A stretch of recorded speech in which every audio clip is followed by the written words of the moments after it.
Periyar Maniammai Institute of Science and Technology, Tanjavur. CSE with specialization in AI and ML, data science, cybersecurity and more. Welcome to IPS finance. NSE நிஃப்டியை பொறுத்த வரைக்கும் இன்னைக்கு காலையில் 23,940 market open ஆச்சு. உச்சபட்சமாக 24,054 வரைக்கும் போய் குறைஞ்சபட்சமாக 23,922 வரைக்கும் வந்து முடிஞ்சதுன்னு பார்க்குறப்ப 24,031 முடிஞ்சிருக்கு. கிட்டத்தட்ட 1.32% அதிகரித்து மார்க்கெட் முடிஞ்சிருக்கு. இன்னைக்கு என்எஸ்சியில் பொறுத்த வரைக்கும் சுமார் 3,419 ஸ்டாக்ஸ் வந்து ட்ரேட் பண்ணப்பட்டுச்சு. அதுல அட்வான்ஸ் பார்க்குறப்ப 2,271, டிக்ளைன் 1046, எந்த விதமான மாற்றமும் இல்லாத பங்குன்னு பார்க்குறப்ப 102, 52 week high 122, low 31, upper circuit 163, lower circuit 92. இதே பிராட் மார்க்கெட் இண்டிசஸ்ல நெக்ஸ்ட் நிஃப்டி 1.48%, நிஃப்டி 100 1.35%, நிஃப்டி 200 1.27% அதிகரிச்சு தான் முடிவடைஞ்சிருக்கு. செக்டரை பொறுத்த வரைக்கும் நிஃப்டி பேங்க் 2.29% கணிசமா வந்து உயர்ந்திருக்கு. செக்டரை பொறுத்த வரைக்கும் இன்னைக்கு எல்லாமே கிரீன்ல தான் வந்து இருந்தது. அப்படியே நம்ம சென்செக்ஸுக்கு வந்தோம் அப்படின்னா 1073 புள்ளிகள் அதிகரிச்சு 76,488 வந்து முடிஞ்சிருக்கு. அடுத்து அப்படியே கமாடிட்டி மார்க்கெட் வருவோம். எம்சிஎக்ஸ் சந்தையை பொறுத்த வரைக்கும் கோல்டு 0.38% அதிகரிச்சு ஜூன் மாதம் ஒப்பந்தம் 1,59,288 ட்ரேட் ஆகிட்டு இருக்கு. சில்வரை பொறுத்த வரைக்கும் ஜூலை மாத ஒப்பந்தம் 1.77% அதிகரிச்சு 2,76,651 ட்ரேட் ஆகிட்டு இருக்கு. காப்பரை பொறுத்த வரைக்கும் 0.28% அதிகரிச்சு 1,348 ட்ரேட் ஆகிட்டு இருக்கு. க்ரூட் ஆயிலை பொறுத்த வரைக்கும் கணிசமான இறக்கத்தை பார்க்க முடியுது. 5.13% குறைஞ்சு 8,698 ட்ரேட் ஆகிட்டு இருக்கு. வாங்க, இன்னைக்கு மார்க்கெட்டு நல்ல ஏற்றத்தான் முடிவடைஞ்சிருக்கு. இதே ஏற்றம் தொடர்ந்து நீடிக்குமா அப்படிங்கிறத நம்ம பொருளாதார விமர்சகர் நாகப்பான் சார்ட்ட கேட்டு தெரிஞ்சுப்போம். சார் வணக்கம். வணக்கம் சிவி. இன்னைக்கு மார்க்கெட் பாக்குறப்ப நல்ல ஏற்றம்ங்கிற மாதிரிதான் தோணுங்க மைண்ட் வாய்ஸ். ஆமா, இப்ப அந்த அமெரிக்கா ஈரான் வார் அமைதி ஒப்பந்தத்தை ஏற்படுத்த போறோம் அப்படின்லாம் சொல்லிக்கிட்டு இருக்காரு ட்ரம்ப். அதனால இன்னைக்கு மார்க்கெட் ஏறி இருக்கா இல்ல வேற ஏதாவது காரணங்கள் இருக்கா சார்? அதுக்கு முன்னால நீங்க வீட்டுல எந்த அடுப்பு யூஸ் பண்றீங்க? என்ன ஸ்டவ் யூஸ் பண்றீங்க? கேஸ் ஸ்டவ்வா? ஆமா சார், கேஸ் தான் யூஸ் பண்றேன். விரைவில் எத்தனால் பேஸ்ட் ஸ்டவ் யூஸ் பண்ண வேண்டிய வந்தாலும் வரலாம், தயாரா இருங்க. இன்னைக்கு மத்திய அமைச்சர் நிதின் கட்கரி அதை பத்தி பேசியிருக்காரு. Innovative ethanol based stove technology அதை அறிமுகப்படுத்தி இதன் மூலமாக மிகப்பெரிய அளவில் அந்நிய செலாவணியை சேமிக்க முடியும், மிச்சம் பண்ண முடியும், இறக்குமதியை குறைத்து 7% எத்தனால தண்ணியில கலந்து பண்ணோம்னா it generates a flame. Cooking கேஸை விட இது வந்து விலை குறைவாக இருக்கும். இது நம்ம இண்டிஜினியஸ் டெக்னாலஜி நம்ம நாட்டுக்கு அப்படின்னு சொல்லியிருக்காரு.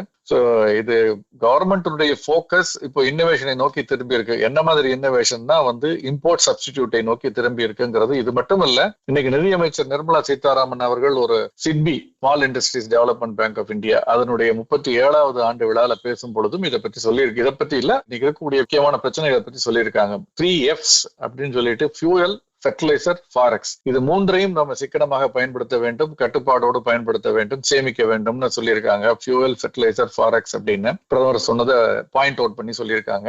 காரணம் இல்லாமல் இல்லை, இதெல்லாம் சந்தையில வந்து ஒரு இம்பாக்ட வந்து நீண்ட கால அடிப்படையில ஏற்படுத்தும். சோ இப்ப நீங்க கேட்ட கேள்விக்கு வர எதனால வந்து சந்தை இன்னைக்கு வந்து ஏறினுச்சு, ஏன்னா கேப் அப் ஓப்பனிங்னு சொல்லுவோம். இன்னைக்கு வந்து கிட்டத்தட்ட 200 புள்ளிகளுக்கு மேல நிப்டி வந்து துவக்கத்திலேயே ஒரு ஏற்றத்துலதான் வந்து துவங்கியது.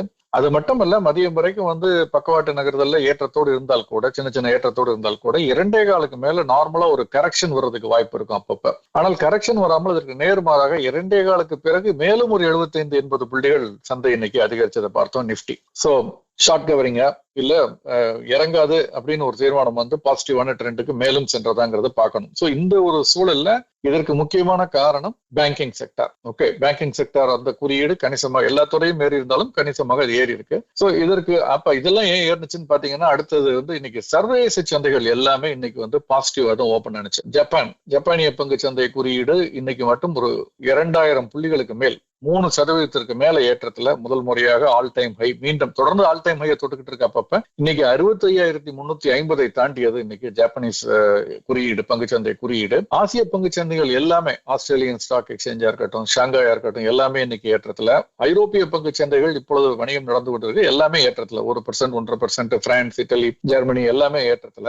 அமெரிக்க பங்குச்சந்தைகள்ல கூட முன்பேற வணிகம் இன்னைக்கு 1%க்கு மேல ஏற்றத்துல தான் இருக்கு. US 500, 30, US 100 3 குறியீடுகளுமே டெக்னாலஜி துறை சார்ந்தது. பரந்த குறியீடுகள் ஸ்டாண்டர்ட் அண்ட் புவர் 500 அது சார்ந்த முன்பேற வணிக குறியீடும் 1%க்கு மேல ஏற்றத்துல இருக்குங்கிறத பாக்குறோம். சோ சர்வதேச சந்தைகள்லாம் ஏற்றத்துல இருந்தா நம்ம ஏறணுமா அப்படின்னா அது மட்டும் காரணம் இல்லை. அதற்கு நமக்கு உள்ள லோக்கல் ரீசன்ஸ் நிறைய இருக்கு. ஒன்று, நமக்கு முக்கியமான ஒரு காரணம் என்னன்னு பாத்தீங்கன்னா, இன்று சர்வதேச சந்தைகள் ஏறினதுக்கும் காரணம் அதுதான், கச்சா எண்ணெயினுடைய விலை. ஏன்னா நம்ம பெட்ரோல் பிரைஸை ஏற்றி இருக்கோம். வெள்ளிக்கிழமை வெளியான அந்நிய செலாவணி கையிருப்பு குறித்த புள்ளி விவரங்கள் கொஞ்சம் நெகட்டிவா, அந்நிய செலாவணி கையிருப்பு குறைஞ்சிருக்கு. ஃபாரின் போர்ட்போலியோ இன்வெஸ்டர்ஸ் தொடர்ந்து வித்துக்கிட்டு போறாங்கிறப்ப தொடர்ந்து நெகட்டிவ் நியூஸ் இருக்கே சார், ஏன் மார்க்கெட் ஏறிச்சுங்கிற கேள்வி வருது இல்லையா?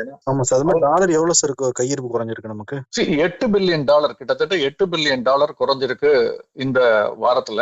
688.89 அல்லது 689 பில்லியன் டாலர்கள் அப்படின்னு மத்திய ரிசர்வ் வங்கி வெள்ளி அன்று வெளியிட்ட தகவல் சொல்லியிருக்காங்க. இது மே 15ஆம் தேதி அன்று உள்ள கையிருப்பு. அதற்கு பிறகு இப்ப நிறைய போக்குவரத்து இருந்திருக்கும், அதெல்லாம் நம்ம என்னங்கிறது இந்த வார கடைசியில தெரியும். சோ அதுதான் மெயினா ரீசன். ஏன்னா மே 8ஆம் தேதி பார்த்தோம்னா 696.98 பில்லியன் டாலர்களாக இருந்தது. இப்ப 688.89 டாலர்கள் அப்படின்னு $8 பில்லியன் கிட்ட குறைஞ்சிருக்கு அப்படின்னு சொல்லியிருக்காங்க. இது ஒரு நெகட்டிவான நியூஸ். பெட்ரோல் விலை அதிகரிச்சிருக்கிறது நெகட்டிவான நியூஸ். வெளிநாட்டு முதலீட்டாளர்கள், ஃபாரின் போர்ட்போலியோ இன்வெஸ்டர்ஸ் தொடர்ந்து மே மாதம் மட்டும் 30,000 கோடிக்கு மேல வித்திருக்காங்க. 30,374 கோடி வித்திருக்காங்க போன வார கடைசி வரைக்கும். நடப்பு ஆண்டுல 2026ஆம் ஆண்டு முழுவதும் பார்த்தோம்னா இது வரைக்கும் 2,22,343 கோடிக்குள்ள பங்குகளை வித்திருக்காங்க. ஃபாரின் போர்ட்போலியோ இன்வெஸ்டர் ஓனர்ஷிப் பாத்தீங்கன்னா இந்தியாவில் பட்டியலிடப்பட்டிருக்கக்கூடிய நிறுவனங்கள்ல 14 ஆண்டுகளில் இல்லாத அளவு குறைந்தபட்சமாக குறைஞ்சிருக்கு அப்படின்னு சொல்றோம். 18% முன்பு இருந்தது, இப்ப 15க்கு கீழே வந்துருச்சு, 14.7. சோ இந்த நெகட்டிவ் நியூஸுக்கு நடுவில் ஏறதுக்கான முக்கியமான காரணங்கள்னா ஒரு 3 விஷயங்களை சொல்லலாம். ஒன்று, கச்சா எண்ணெயுடைய விலை $10 மேல இறங்கி இருந்தது அப்படிங்கிறத பாக்குறோம். $92 இன்னைக்கு காலையிலேயே கூட $92. அதற்கு பிறகு $90 இப்ப நம்ம பேசிக் கொண்டிருக்கும் பொழுது நடந்துகிட்டு இருக்கு. அதனால பணவீக்கம் கட்டுக்குள் வரும், கட்டுக்கடங்காமல் போகுமோ என்ற பயம் இருந்தது. இப்ப மாறி பணவீக்கம் கட்டுக்குள் இருக்கும். அதன் காரணமாக வட்டி விகிதம் பெரிய அளவுல அதிகரிக்கப்படாது. சொல்ல போனால் இதே நிலைமை தொடர்ந்தால் வட்டி விகிதம் குறைக்க கூடப்படலாம். பட் அட்லீஸ்ட் இப்போதைக்கு ஏற்ற மாட்டாங்க அப்படிங்கிற ஒரு எதிர்பார்ப்பு. மூன்றாவது, கரன்சி. நம்ம ரூபாய்க்கு நிகரான டாலருடைய மாற்று விகிதம் பாத்தீங்கன்னா அதுவும் கடந்த 2-3 நாட்களாக தொடர்ந்து ரூபாய் ரெக்கவர் ஆகிட்டு இருக்குங்கிறத பாக்குறோம். டாலருக்கு நிகராக ரூபாயினுடைய மதிப்பு 96க்கு மேலெல்லாம் போனது நம்ம பார்த்தோம். இப்ப 95.30 மே மாத ஒப்பந்தம் பாத்தீங்கன்னா 95.30 இன்னைக்கு மட்டும் 37 பைசா இறங்கி இருக்கு முன்பேற வணிகத்துல தேசிய பங்கு சந்தையில. சோ இது எல்லாம் ஒன்று சேர்ந்து கொள்ள ஸ்ட்ராங்கர் கரன்சி, ருப்பியினுடைய வேல்யூ ரெக்கவர் ஆயிருக்குது, பணவீக்கம் கட்டுக்குள்ள இருக்கும் என்ற எதிர்பார்ப்பு, அதன் காரணமாக இன்னொன்னு கச்சா எண்ணெயுடைய விலை குறைவு அப்படிங்கிறது எல்லாம் சேர்ந்து கொள்ள நமக்கு ஒரு பாசிட்டிவான செய்தி. இதை விட இன்னொரு முக்கியமான செய்தி, எஃப்ஐஎஸ் வெளியே போறது தற்காலிகமான நெகட்டிவ் நியூஸ். ஏன்னா அது திரும்ப எவ்வளவு வேகத்துல போறாங்களோ அவ்வளவு வேகத்துல மீண்டும் வருவாங்க. சிச்சுவேஷன் மாறும் பொழுது, சூழ்நிலை மாறும் பொழுது, இதே மாதிரி பணவீக்கம் கட்டுக்குள் வட்டி விகிதம் குறைந்து நம்ம இங்க வட்டி விகிதம் குறைஞ்சா வராது, பட் பணவீக்கம் கட்டுக்குள் இருந்தால் பெரிய அளவுல இங்க பணம் வரும் அப்படிங்கிறது ஒரு பக்கம் பாக்குறோம். அதை விட இன்னொரு முக்கியமான விஷயம் என்னன்னா, நமக்கு ரொம்ப முக்கியம் எஃப்ஐஐ விட எஃபிஐ விட ஃபாரின் டைரக்ட் இன்வெஸ்ட்மெண்ட் ரொம்ப முக்கியம். இந்த ஃபாரின் டைரக்ட் இன்வெஸ்ட்மெண்ட் மார்ச் மாதத்துக்கான தரவுகள் வெளியாக இருக்குது. இது கணிசமாக அதிகரிச்சிருக்கு. Gross inflow $95 billion. இது முன்ன எப்போதும் இல்லாத அளவுக்கு highest ever gross foreign direct investment அப்படின்னு சொல்றாங்க. இந்த $95 பில்லியன் அப்படிங்கிறது மார்ச் மாதம் 2026 வந்திருக்குது. இது போன ஆண்டு ஒப்பிட்டு பார்க்கும் பொழுது 17% இயர் ஆன் இயர் growth இருக்கு அப்படின்னு சொல்லியிருக்காங்க. சோ ஏன்னா ஃபாரின் டைரக்ட் இன்வெஸ்ட்மெண்ட்ங்கிறது நீண்ட கால அடிப்படையில் இந்தியாவுக்குள் ஒரு முதலீடுகளாக வருவது. தொழில்நுட்பம் சார்ந்து நிறுவனங்களை துவக்குவதற்கு, விரிவாக்க பணிகளுக்கு அல்லது அந்த நிறுவனங்களுக்குள் முதலீடு செய்வது அப்படிங்கிறது, அதுல ஒரு பங்குதாரராக சேர்வது. அதனால நீண்ட கால அடிப்படையில் வரக்கூடிய முதலீடு, அதுவும் ஒரு பாசிட்டிவான நியூஸா இருக்குது. சோ சர்வதேச சந்தைகளுடைய ஏற்றம், கச்சா எண்ணெயுடைய இறக்கம், இந்த அந்நிய நேரடி முதலீடு அதிகரிச்சிருப்பது, டாலருடைய மதிப்பு குறைஞ்ச ரூபாயினுடைய மதிப்பு அதிகரிக்க துவங்கி இருப்பது, இது எல்லாமே இன்னைக்கு இந்த கேப் அப் ஓப்பனிங்க்கு முக்கியமான காரணமாக நான் பாக்குறேன். தொடர்ந்து நம்ம பங்குச்சந்தை ஏறும் நம்ம எடுத்துக்கலாமா சார்? இன்னைக்கு நீங்க சொல்றதெல்லாம் பாக்குறப்போ ஒரு நல்ல ஹோப் இருக்கு, எங்களுக்கு ஹோப் வருது. மெல்ல மெல்ல பழைய நிலைமைக்கு போவோமா? பழைய நிலைமைங்கிறது என்னென்ன அப்படின்னு பார்க்கணும். ஏன்னா 26,000க்கு போகுமான்னா அது டவுட்ஃபுல். அது ரோல் அவுட் பண்ண முடியாது.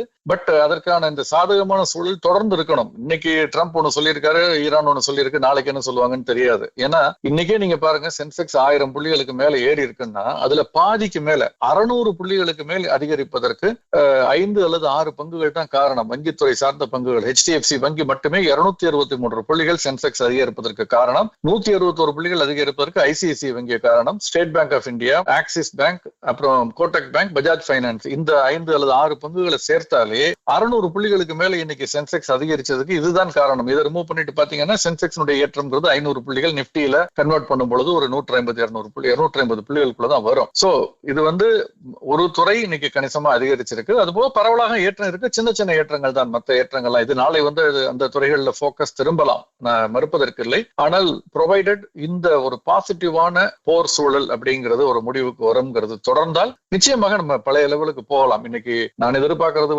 ஒரு 23,700 ஒரு சப்போர்ட் வந்துருச்சுன்னு நான் நினைக்கிறேன். 23,700 இருந்து நிப்டியை பொறுத்த வரைக்கும் 23,700 இருந்து 800க்குள் ஒரு ஸ்ட்ராங் சப்போர்ட் வந்துருச்சு. அது பிரேக் ஆனதான் 23,400 போகும். அதற்கான வாய்ப்புகள் இப்ப குறைவு. அதே சமயத்துல 24,175 நிப்டிக்கு ஒரு சின்ன ரெசிஸ்டன்ஸ் இருக்கு. 24,300 கொஞ்சம் வலுவான ரெசிஸ்டன்ஸ் இருக்கு. அதை தாண்டுமா அப்படிங்கறத நம்ம நாளை மறுநாள் பார்க்கணும். பட் ட்ரெண்ட் நிச்சயமா பாசிட்டிவா இருக்கு. ஏன்னா பிராடர் மார்க்கெட் இண்டிசஸ் எல்லாமே பெட்டரா இருக்கிறதுனால மேல் ஏறுவதற்கான வாய்ப்புகளே இப்ப அதிகமா இருக்குன்னு நான் நினைக்கிறேன். ஏன்னா வேல்யூ பையிங்கும் வருது.